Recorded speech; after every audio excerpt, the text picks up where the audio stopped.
पुरातत्व में ना कुछ रहस्य ऐसे हैं जो आज तक सुलझ नहीं पाए हैं, और उन्हीं में से एक है सिंधु घाटी सभ्यता। सोचिए, एक ऐसी दुनिया जो हजारों साल पहले अपने चरम पर थी और फिर बस गायब हो गई। तो आज हम इसी खोई हुई दुनिया के सुरागों को जोड़कर कहानी को समझने की कोशिश करेंगे।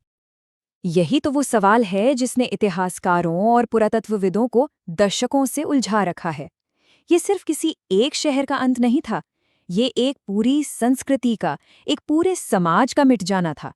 तो चलिए, इस विश्लेषण में हम इसी रहस्य की परतों को एक-एक करके खोलते हैं। अच्छा, तो पहले ये समझते हैं कि हम कितनी बड़ी सभ्यता की बात कर रहे हैं। जब हम सिंधु घाटी का नाम लेते हैं तो इसे मेसोपोटामिया और प्राचीन मिस्र के साथ रखा जाता है। लेकिन सच तो यह है कि अगर आप इन दोनों को मिला भी दें तो भी सिंधु घाटी का इलाका कहीं ज्यादा बड़ा था। और उनके शहर, अरे भाई, उनकी प्लानिंग तो कमाल की थी, एकदम लाजवाब। तो हमारी पड़ताल का पहला हिस्सा हमें उस समय में ले जाता है जब ये सभ्यता फल फूल रही थी। आखिर ये कैसी दुनिया थी और कौन थे वो लोग, आइए जानते हैं। यानी हम बात कर रहे हैं कांस्य युग की। आज से कोई 5000 साल पहले की बात है ये। इसे हड़प्पा सभ्यता भी कहते हैं, क्योंकि हड़प्पा ही वो पहला शहर था जो खुदाई में मिला था।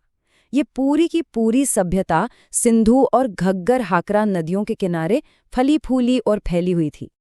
इस सभ्यता को अगर समझना है ना, तो सबसे अच्छी जगह है उनके शहरों के खंडहर। ये कोई मामूली बस्तियां नहीं थी साहब, ये अपने जमाने के मेगा सिटीज थे। और यहीं से हमें उनके जीने के तरीके के सबसे बड़े सुराग मिलते हैं। उनके शहरों की प्लानिंग का लेवल तो देखिए, हैरान रह जाएंगे। मोहनजोदाड़ो का ग्रेट बाथ, वो जो विशाल स्नानागार है, या फिर हड़प्पा के बड़े बड़े अन्न भंडार, ये सब कमाल के उदाहरण हैं। शहर एकदम ग्रिड पैटर्न पर बसे थे, मतलब सीधी सड़कें जो एक दूसरे को समकोण पर काटती थीं। और उनकी जो ड्रेनेज व्यवस्था थी, अरे वो तो आज के कई शहरों को मात दे। और बात सिर्फ आर्किटेक्चर तक ही नहीं रुकी थी। सोचिए, पकी हुई ईंटों से बनी नालियां पूरे शहर में फैली हुई, वजन और माप के लिए स्टैंडर्डाइज्ड पैमाने थे। और तो और सर्जरी के भी सबूत मिले हैं। कालीबंगन में ऐसी खोपड़ियां मिली हैं जिन पर ट्रिपैनिंग की गई है, मतलब उस जमाने में शायद ब्रेन सर्जरी भी होती थी। लोथल में दुनिया का सबसे पुराना माना जाने वाला डॉकयार्ड था, और धोलावीरा में तो पानी इकट्ठा करने का ऐसा सिस्टम था। 16 जलाशय, कमाल ही है। अच्छा, अब शहरों से थोड़ा बाहर निकल कर देखते हैं। ये पता करते हैं कि सिंधु घाटी के लोग बाकी दुनिया से कैसे जुड़े थे, क्योंकि इनके व्यापार के निशान हमें बहुत दूर दूर तक मिलते हैं। ये कहानी सुनिए, बड़ी दिलचस्प है। मेसोपोटामिया के सूसा शहर में, जो आज के ईरान में है, एक शंख की चूड़ी मिली। अब मजे की बात यह है कि जिस शंख से ये बनी थी वो सिर्फ सिंधु के तट पर मिलता है। तो ये वहां पहुंची कैसे? पुरातत्वविद जॉनथन मार्क हिनॉयर का अंदाजा है कि हो सकता है कोई हड़प्पन महिला इसे पहनकर वहां गई हो, शायद किसी व्यापारिक परिवार में शादी होके। सोचिए, एक छोटी सी चूड़ी और उस जमाने के ग्लोबल कनेक्शन की कितनी बड़ी कहानी कह जाती है। और सिर्फ चूड़ियां ही नहीं थीं, वो बहुत सी कीमती चीजों का व्यापार करते थे, जैसे कार्नेलियन के सुंदर मनके, लैपिस लजूली पत्थर, सूती कपड़े, तांबे के औजार। उनका काम इतना बढ़िया था कि मेसोपोटामिया जैसी दूर दराज की सभ्यताओं में भी इन चीजों की भारी डिमांड थी। और अब आते हैं सिंधु घाटी के सबसे बड़े, सबसे उलझे हुए रहस्य पर। वो निशान, वो प्रतीक जो वो अपने पीछे छोड़ गए, क्या वो एक भाषा थी या फिर कुछ और ही था? ये है वो मशहूर सिंधु मोहरें।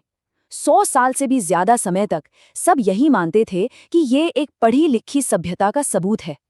इन पर बने जानवरों के चित्र और वो रहस्यमयी निशान एक ऐसी पहेली है जिसे आज तक कोई सुलझा नहीं पाया। लेकिन यहीं पर एक बहुत बड़ा सुराग छिपा है। किसी भी सिंधु शिलालेख पर जो चिन्ह मिले हैं, उनकी औसत संख्या है सिर्फ 4.6। हाँ, बस 4.5। ये संख्या इतनी कम है कि इसने भाषा वाली पूरी थ्योरी पर ही सवाल खड़ा कर दिया है। तो यहाँ एक बड़ा विरोधाभास है। देखिए, किसी भी भाषा को लिखने के लिए अक्षरों या चिन्हों का बार बार आना जरूरी है ताकि वो आवाज बना सके। लेकिन सिंधु के शिलालेखों में ऐसा होता ही नहीं है।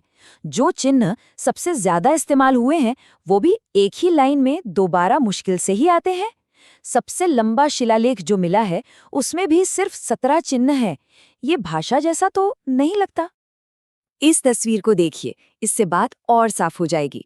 बाईं तरफ एक सिंधु बर्तन पर कुछ निशान खुदे हैं और दाईं तरफ उसी जमाने के मिस्र के एक बर्तन का टुकड़ा है जिस पर एक लंबा चौड़ा हिसाब किताब लिखा हुआ है।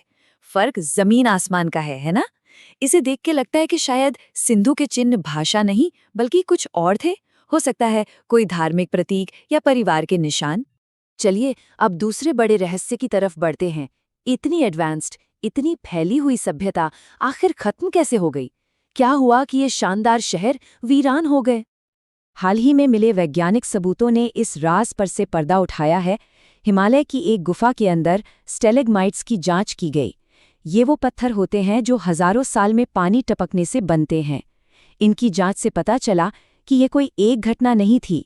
असल में आज से करीब 4200 साल पहले 300 साल के अंदर 3 भयानक सूखे पड़े थे और हर सूखा कई कई दशकों तक चला। तो मतलब अंत अचानक नहीं हुआ, ये एक धीमी प्रक्रिया थी। बार बार सूखे पड़ने से उनकी खेती बर्बाद होने लगी।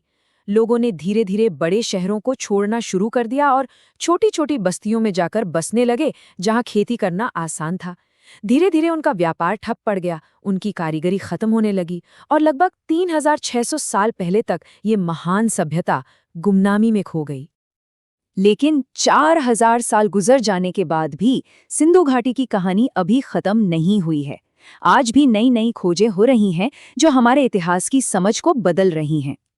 जैसे हाल ही में राखीगढ़ी में मिले कंकालों का डीएनए एनालिसिस किया गया और उससे जो पता चला वो हैरान करने वाला है। ऐसा लगता है कि हड़प्पा के लोगों की जेनेटिक जड़ें इसी जमीन में बहुत गहरी थीं, शायद 10,000 ईसा पूर्व तक। ये खोज उनकी उत्पत्ति के बारे में कई पुरानी थ्योरीज को चुनौती देती है। मतलब ये एक ऐसा विषय है जिसमें आज भी लगातार नई बातें सामने आ रही हैं। तो आखिर में सवाल यही है कि इस खोई हुई दुनिया के और न जाने कितने राज हैं जो जमीन के नीचे दबे अपने खोजे जाने का इंतजार कर रहे हैं।